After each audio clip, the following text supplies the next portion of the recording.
భగవద్గీత 7వ అధ్యాయం.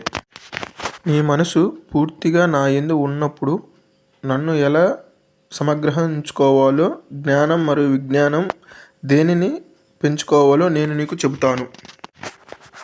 1000 మందిలో ఒకరు మాత్రమే అత్యధిక జీవనం గురించి ప్రకాశపడతారు. అటువంటి వారు ఎందున వారిలో అతి కొద్ది మంది మాత్రమే నిజానికి నన్ను తెలుసుకోగలరు. పంచభూతాలు, మనసు, బుద్ధి, అహంకారము, ఈ మొత్తం 8 భేదములతో కూడిన నా స్వభావాన్ని ప్రకృతి అంటారు. నాలో ఇంకొక స్వభావం మొత్తం ప్రపంచానికి ఆధారంగా నిలుస్తూ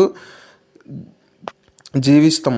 ఈ రెండిటి వలన సృష్టి కొనసాగుతుంది. సృష్టి ప్రళయము నాలోనే జరుగుతుంది. నేను తప్ప ఇతరము ఏది ఈ ప్రపంచంలో లేదు. సమస్త లోకము హారము పూల వలనే నాపై అలబడినవి. జలములో సూర్యుడిలో మరియు ఇంద్రులోని కాంతిని, వేదాల్లో ఓంకారాన్ని, గాలిలో శబ్దాన్ని, మనుషుల్లో పౌరుషాన్ని నేనే. పవిత్ర గంధ్రాన్ని, అగ్ని యందు తేజస్సుని, సమస్త ప్రాణుల్లో జీవశక్తిని, తపస్సుల్లో తపస్సు శక్తిని నేనే. సమస్త జీవాల్లో సనాతన బీజముని, వజ్రవంతంలో వజ్రాన్ని, తేజవంతుల్లో తేజస్సుని నేనే. బలవంతుల్లో కామ రోగ రహితమైన బలాన్ని నేనే. ధర్మం, శాంతమును, కామాన్ని నేనే.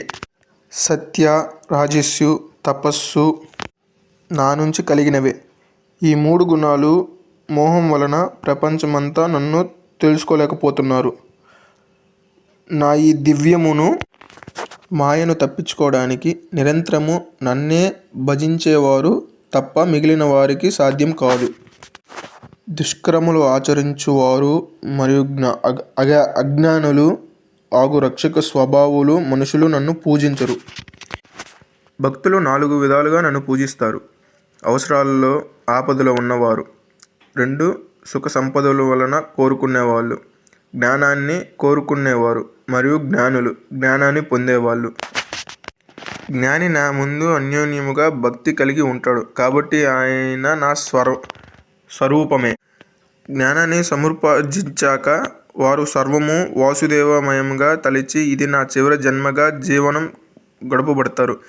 ఎవరి బుద్ధి కోరికల యందు ప్రస్తావనలో వారు ఆయా పూజలు నిర్వహిస్తారు. ఇతర దేవతలను పూజిస్తారు. వారిని నేను ఆయా దేవాలయందు శ్రద్ధగా అనుగ్రహిస్తాను. వారు ఆయా దేవతలు పూజిస్తూ వారి కోరికలను నెరవేర్చుకుంటారు. ఇటువంటి సకల భక్తులు పొందే ఫలితాలు తాత్కాలికము. వారు చివరకు ఆ దేవతల వలె చేరుతారు. అయితే నన్ను భజించేవారు మాత్రమే నన్ను చేరుతారు. బుద్ధిహీనులు నన్ను తెలుసుకోలేరు. నేను వారికి గోచరమును కాను. శ్రద్ధ లేకుండా ఏ ఒక్కరు కూడా నన్ను తెలుసుకోలేరు. కోరికలు, ద్వేషము మరియు హర్షశోకాది ధర్మం కలిగి ఉన్నవారు ప్రపంచమునందు మహిమాత్ములై ఉంటారు. ఎవరి పాపములను పూర్తిగా శాసింపబడి పుణ్యాత్ములైన భక్తితో నన్ను భజిస్తారో వారిని అనుగ్రహిస్తాను. మరణ చక్రం నుంచి బయటపడి ముక్తిని కోరే వ్యక్తులు, నన్ను నమ్ముకొని సాధన చేసేవారు, పరబ్రహ్మను, కర్మను, ఆది భూతములను, ఆది యజ్ఞమును అర్థము చేసుకొని అంతకాల్యమునందు నా దర్శనం కలుగును. మీకు ఈ సిరీస్ నచ్చినట్లయితే సబ్స్క్రైబ్ చేసి ఎంకరేజ్ చేయండి ఫ్రెండ్స్. Please subscribe.